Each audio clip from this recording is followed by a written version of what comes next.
নমস্কার। প্রথমে এখানে যে রিপোর্টার ভাইরা আছে তারা এখানে আসার জন্য অনেক ধন্যবাদ। তাদের মাধ্যমেই আমরা আমাদের মুখ্যমন্ত্রীর মানিক শাহ মহোদয়ের কাছে আমাদের যে কথাবার্তা সেটা প্রকাশ করতে চাই। যে আমরা জানি যে আমরা গত 14 ফেব্রুয়ারি আমরা যে এসটিসি এক্সাম দিয়েছিলাম, তো আমাদের কিছুদিন আগে সেই রেজাল্ট বার হয়েছে এবং সবাই আমরা ওই রেজাল্টের ফলাফল দেখেছি। তো ওখানে আমরা দেখতে পাই যে ওইখানে প্রায় 3000 ক্যান্ডিডেট কোয়ালিফাই করেছে। তার মধ্যে আমরা আমাদের মুখ্যমন্ত্রী মহাশয়ের মুখ থেকে শুনতে পাই যে আমাদের এসটিজিটির যে ভ্যাকেন্সি আছে ওইটা 2100 প্লাস। তো আর আমরা যে নোটিফিকেশন দেওয়া হয়েছে সেখানে আমরা দেখতে পাই যে আমাদের 700 পোস্টের মধ্যে আমাদের নিয়োগ করা হবে এমন একটা কথা বলা আছে।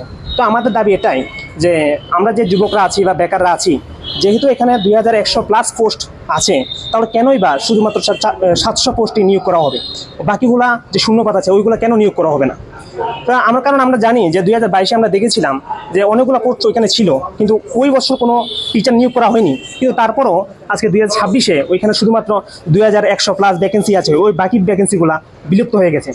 তো আমরা এতে বুঝতে পারছি যে যত দিন যায় তত ভ্যাকেন্সিগুলো বিলুপ্ত হয়ে যায়। তো আমাদের এটাই আশা যে আমাদের মুখ্যমন্ত্রী যেন আমাদের দিকটা বিবেচনা করে যে এই 700 পোস্টটা যেন পুরোপুরি যে শূন্যপদগুলো আছে 700 পোস্টই শুধু নিয়োগ না করে পুরোপুরি শূন্যপদটাই পূরণ করা হোক। কারণ আমরা জানি যে স্কুলগুলোতে, ত্রিপুরা স্কুলগুলোতে টিচারের অনেক সংকট আছে।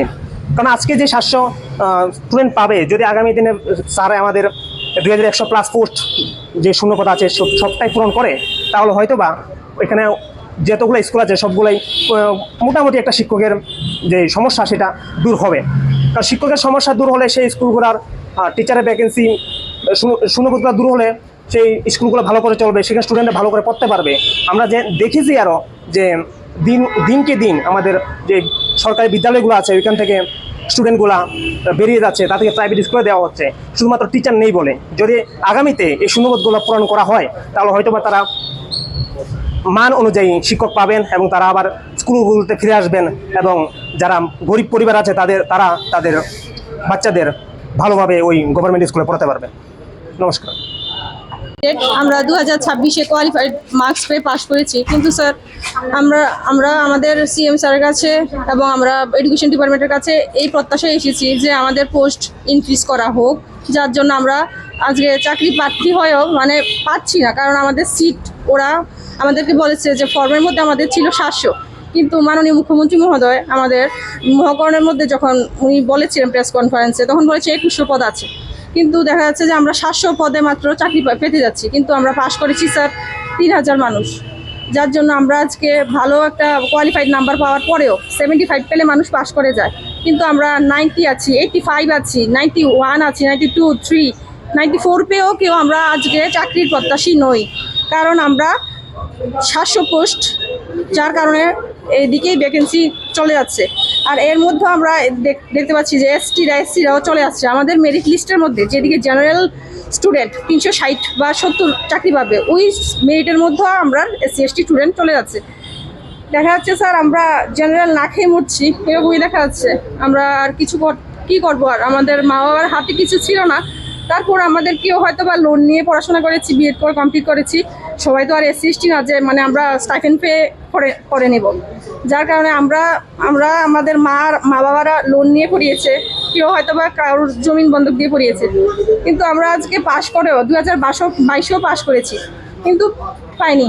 ঠিক আছে, আশাও ছেড়ে দিয়েছি, আবার এক্সাম দিচ্ছি। এভাবে বারবার মন ভেঙে পড়ছে। আমরা সাইকিয়াট্রিস্টের কাছে যাচ্ছি, আমরা মানসিকভাবে বিকারগ্রস্ত। আমরা কি করব? আমরা এভাবে মেয়েরা যারা হাউসওয়াইফ বা যারা মেয়েরা যাদের এইজ বেড়ে যাচ্ছে, আমরা এটা লজ্জার বিষয় না। আমরা ফার্টিলিটি রেশিও আমাদের কমে যাচ্ছে। আর কি আমরা কি একটা জবের জন্য ভালো একটা ফিউচারের চিন্তায় আমরা দেখা যাচ্ছে দেশের ফিউচার আজকে অন্ধকার।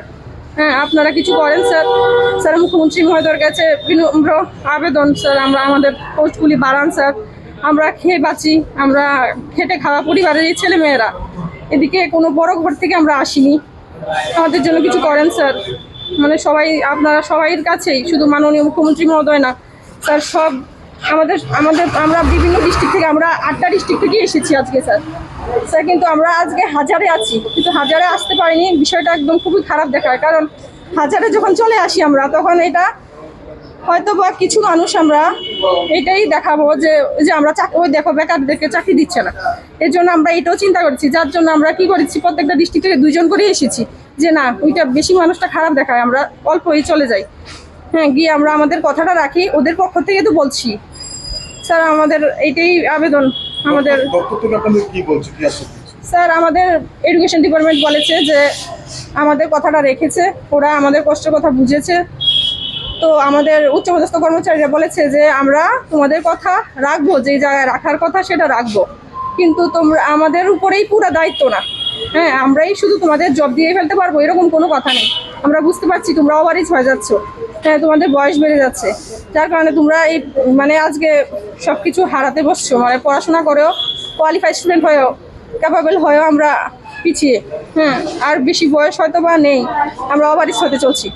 হ্যাঁ, তো আর কিছু কি আর বলবো।